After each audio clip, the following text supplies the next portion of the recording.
Mas, meus queridos, surgiriam esses sinais para depois chegar o tempo de surgir um grupo chamado de escolhidos. Olha aqui, queridos. Não sei quantos de vocês lembram aqui, ó. Essa primeira imagem aqui é o grande terremoto de Lisboa. Vocês lembram que João falou em Apocalipse 6, verso 12, que surgiria um grande terremoto quando o Cordeiro abrisse o sexto selo? E aqui, meus irmãos, no dia 1º de novembro de 1755, ocorreu o grande terremoto de Lisboa. Você pode ler isso aí no livro Grande Conflito. Meus irmãos, esse terremoto de Lisboa ele foi tão catastrófico. Quem já leu o livro Grande Conflito sabe o que eu estou dizendo. Ele ocorreu na Europa. Ele chegou a abalar até a América do Norte aqui, meus queridos. Chegou a vir aqui na América. 10 milhões de quilômetros quadrados, né, foi a escala desse terremoto. Foi atingido 10 milhões de quilômetros quadrados. Até a África do Sul, o continente africano, partes da Ásia, a América do Norte. Então esse terremoto foi o maior terremoto registrado em todos os tempos. E aqui, um outro sinal astronômico que Joel disse, que Jesus disse, que João disse no Apocalipse, ocorreu aqui no dia escuro. Não sei quantos de vocês lembram. O dia escuro ocorreu no dia 19 de maio de 1780. Aqui, meus queridos, a serva do Senhor diz no livro Grande Conflito, da página 304 até a página 308, as testemunhas oculares nos Estados Unidos, lá em Massachusetts, disseram que às 9 horas da manhã ficou como se fosse 9 horas da noite. Ficou tudo escuro, meus irmãos. As aves foram até dormir. As pessoas saíram das escolas, tudo fechou. As pessoas que estavam trabalhando foram para as casas. Por quê? Porque aquele dia foi terminado com a luz de velas. O sol perdeu a sua claridade. Foi visto isso lá dos Estados Unidos, queridos. Deus estava querendo chamar a atenção do povo norte-americano para algo que ocorreria. Porque veja bem aqui, nesse mesmo dia, no dia escuro, no dia 19 de maio de 1780, à noite, o que aconteceu? Outro sinal astronômico. A lua tornou-se vermelha como sangue. Cumprindo exatamente o que Joel e o que Jesus e que João haviam dito. O último sinal astronômico aqui, que ocorreria antes que surgisse o grupo de escolhidos que Jesus disse, foi a chuva de meteoritos ou chuva de meteoros, ocorrida ali no ano de 1833, dia 13 de novembro de 1833, ocorreu o último sinal astronômico, meus irmãos.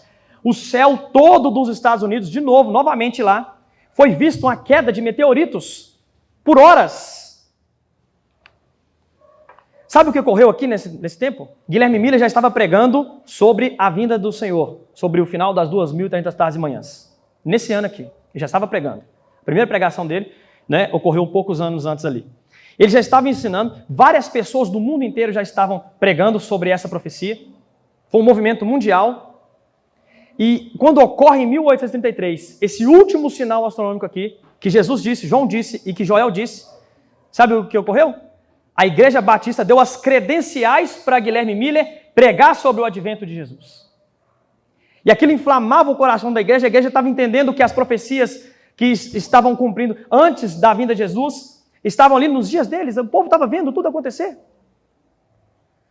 Mas faltou um sinal, meus queridos. Jesus disse que surgiriam os escolhidos depois desses sinais astronômicos. Mas vocês lembram o que o profeta Joel disse? O profeta Joel disse que, junto com aqueles sinais astronômicos, ocorreria o quê? O surgimento de um grupo profetizando. Jovens teriam sonhos, velhos teriam visões, jovens teriam visões e velhos teriam sonhos, não é? Ou seja, surgiria o quê? Um movimento profético. Isso não te lembra nada, queridos? Aqui, nós temos aqui Guilherme Miller tendo visões. Nós temos aqui Iron Edson, que entendeu que, teve a visão, né, que Jesus não iria voltar na Terra, não seria a volta de Jesus no dia 22 de outubro, mas seria o início de Jesus no santuário celestial. Nós temos Ellen White tendo diversas visões. Esse é um movimento profético que Joel tinha profetizado ali. E, meus queridos, esse foi um movimento mundial.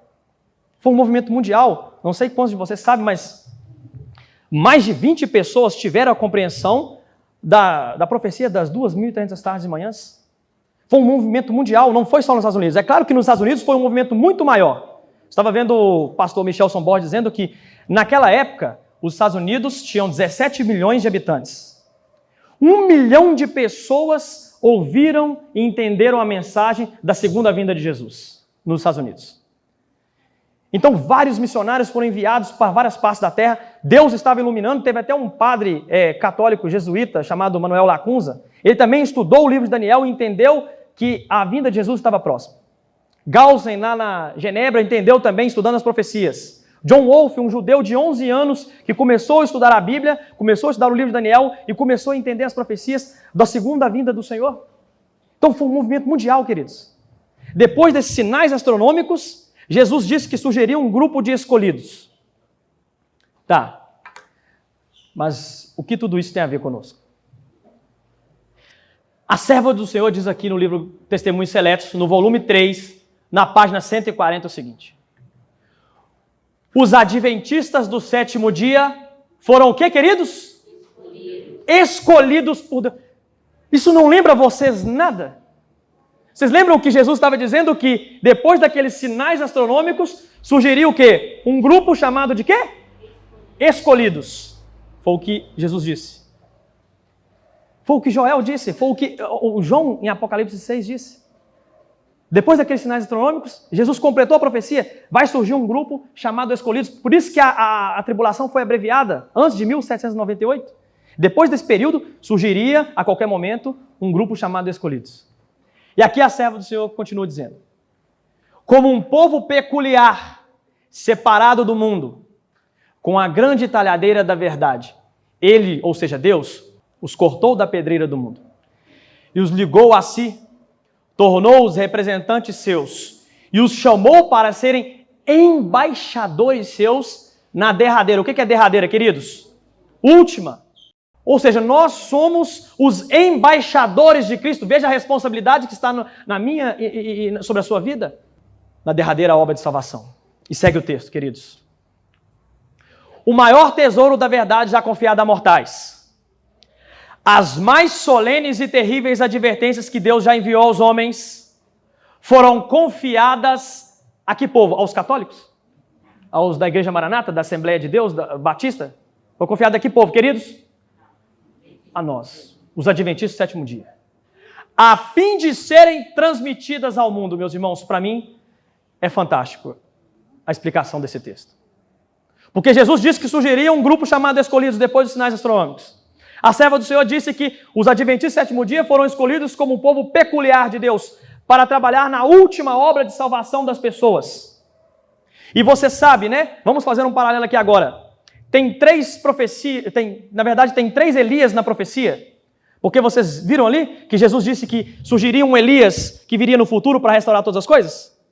Em Malaquias capítulo 4, verso 5, Jesus não disse que antes do grande e terrível dia do Senhor, ou seja, na batalha do Armagedon, ele enviaria o profeta Elias. Meus irmãos, veja bem aqui. Quantos Elias nós temos na Bíblia? O Elias do Antigo Testamento. Ele tinha um inimigo, não é? Acabe, poder político. Qual que era o segundo inimigo de Elias? Jezabel, o poder religioso. E quem dava apoio a Jezabel? Os falsos profetas, ou seja, nós temos 3 grupos de inimigos ali. Acabe representando o poder político, Jezabel representando o poder religioso, e os falsos profetas que davam apoio à prostituta. Porque você sabe, né, que na profecia, ali, Jezabel, né, é considerada ali a prostituta. Por que ela se prostituiu, meus irmãos? Que ela levou o povo de Israel à idolatria. Isso é prostituição, espiritualmente falando. Quando nós vamos para o Novo Testamento, Lucas capítulo 1, verso 15 a 16, eu disse para vocês que João Batista é considerado também um Elias. Ele é considerado Elias. Quantos inimigos João Batista tinha ali? Vocês lembram? Herodes, representando o poder político. Herodias, representando o poder religioso. No caso, a mulher, a prostituta. E quem que ajudou Herodias a derrubar, a matar o profeta? Quem ajudou, queridos? A filha dela, Salomé, não foi? A Salomé ajudou.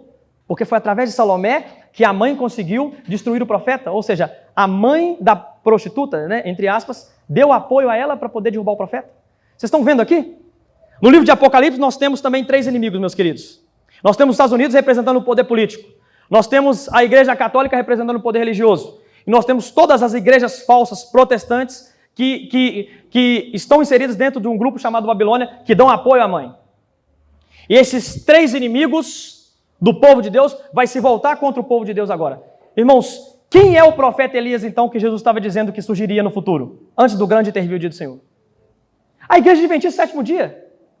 Meus irmãos, que agora o Elias não é um só homem, fisicamente falando. Elias agora é um povo representado pela mesma obra que o profeta Elias cumpriu no Antigo Testamento.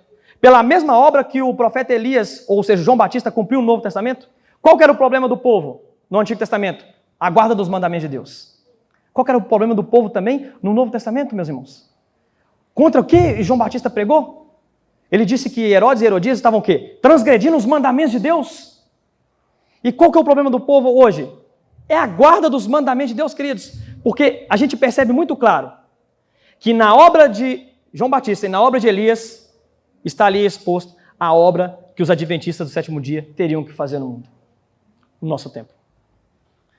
Vocês lembram, né? A obra de Elias era o quê? Restaurar todas as verdades da palavra de Deus, não é isso?